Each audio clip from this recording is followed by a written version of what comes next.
Kingsway Language Center presents Everyday Conversations. Everyday Conversations දිනපතා සංවාද. මේ දිනපතා සංවාදයට තෙම ඔබට ඉදිරිපත් කරන්නේ දෛනික කතාබහේදී අවශ්‍ය වෙන ඉංග්‍රීසි ටිකක්. හොඳයි, අද දවසේදී මම ඔබට ඉදිරිපත් කරන්න යන්නේ කමෙන්ට්ස් පිළිබඳව. කමෙන්ට්ස් කියන්නේ ಗುಣ දොස් කීම. යම් කිසි දෙයක හොඳක් ඒ වගේම නරකක් කියද්දී අපි ඒ ಗುಣ දොස් කතා කරද්දී යොදා ගන්න වාක්‍ය කීපයක් ඉගෙන ගමු දෛනික කතාබහට අවශ්‍ය. මේ බලන්න පළවෙනි එක. This is going to be exciting. This is going to be exciting කියන්නේ මේක නම් නියමෙට තියෙයි. අපි කතාබහේදී කියන මේක නම් මාරෙට තියෙයි. මාර විදිහට තියෙයි. ඒතරේ ඊටාම හොඳ තත්ත්වෙන් මේක තියෙයි. යමක් කරන්න යනවා ඒක ওই විදිහට කළොත් නම් නියමෙටම තියෙයි කියලා කියන්න අපි මොකද්ද කියන්නේ? This is going to be exciting. This is going to be exciting. ඔන්න හොඳට මතක තියාගන්න. මේක නම් මාරෙට තියෙයි. කොහොමද ඒක ඉංග්‍රීසියෙන් කියන්නේ?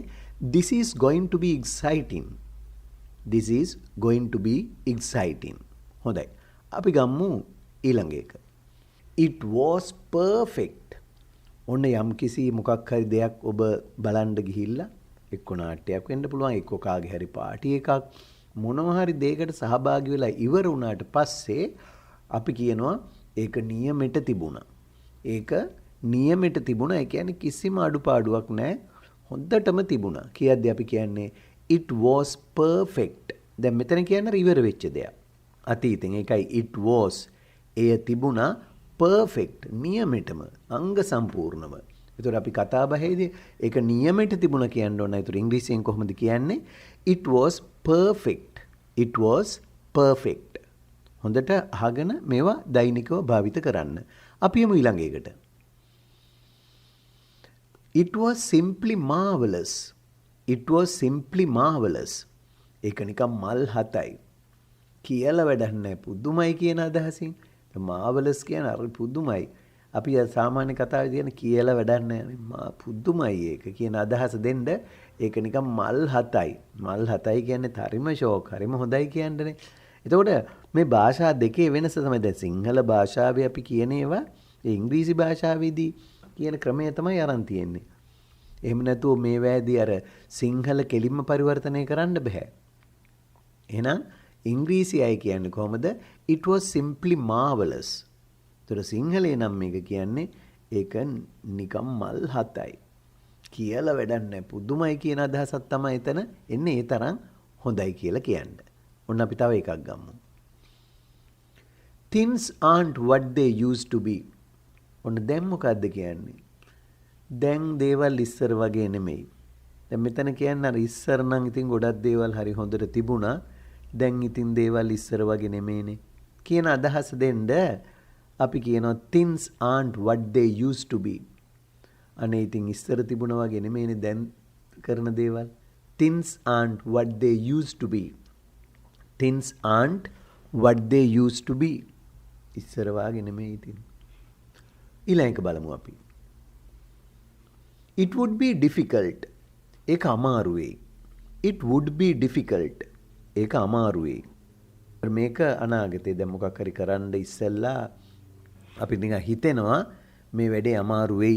එතකොට අපි කියනවා ඒක අමාරු වෙයි. It would be difficult. It would be difficult. It's not so easy, you know. It's not so easy, you know. ඔයා හිතන තරම් ඒක ලේසි වෙන්නේ නැහැ. දන්නවද? ඔයා හිතන තරම් ඒක ලේසි වෙන්නේ නැහැ. කියලා කියන්න අපි කියනවා it's not so easy, you know. It's not so easy, you know. It's කිව්වේ it is කියන එක. It's not so easy, you know. ඔයා හිතන තරම් ඒක ලේසි වෙන්නේ නැහැ. ඒක හොඳ ආරංචියක්. That's good news. දැන් ඔබට කවුරු හරි කෙනෙක් ආස හිතෙන මොකක් හරි ප්‍රවෘත්තියක් කිව්වා. ආස හිතෙන දෙයක් මොකක් හරි. That's a good news. ඒක හොඳ ආරංචියක්.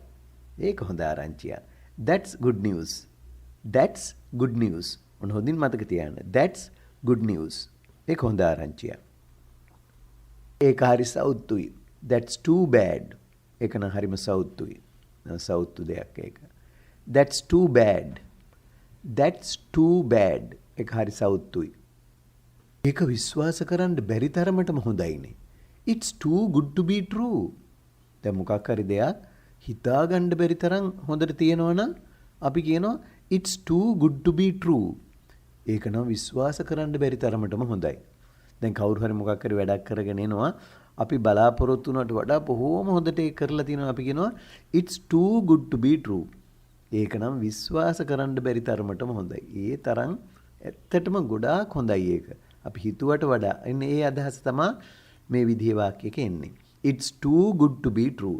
ඒක විශ්වාස කරන්න බැරි තරමටම හොඳයි. It's not good enough. ඒක නම් හොඳ මදි. ඒක හිතුව තරමටම හොඳ මදි. දැන් සමහර දෙතැනකදී ඒ ඔබ බලාපොරොත්තු වුණ තත්ත්වෙටම නැත්නම් නරකම නෙමෙයි. ඉතින් ඒ තත්ත්වෙට නෑ. ඔබ බලාපොරොත්තු වුණ තත්ත්වෙටම හොඳ නැත්නම් අපි කියනවා it's not good enough. ඒක නම් හිතුව තරම් හොඳ මදි. ඒක හිතුව තරම් හොඳ මදි. මම බලාපොරොත්තු වෙන්නේ මීට වඩා හොඳට ඒක තියෙයි කියලා. but it's not good enough. ඒක නම් හොඳ මදි. හිතුව තරම් හොඳ මදි. it's not good enough. ඒක හිතුව තරම් හොඳ මදි. හොඳයි. දැන් අපි මේ වාක්‍ය ටිකට විදේශ ජාතිකයෙකු කණ්ඩායමින්ම සවන් දෙමු.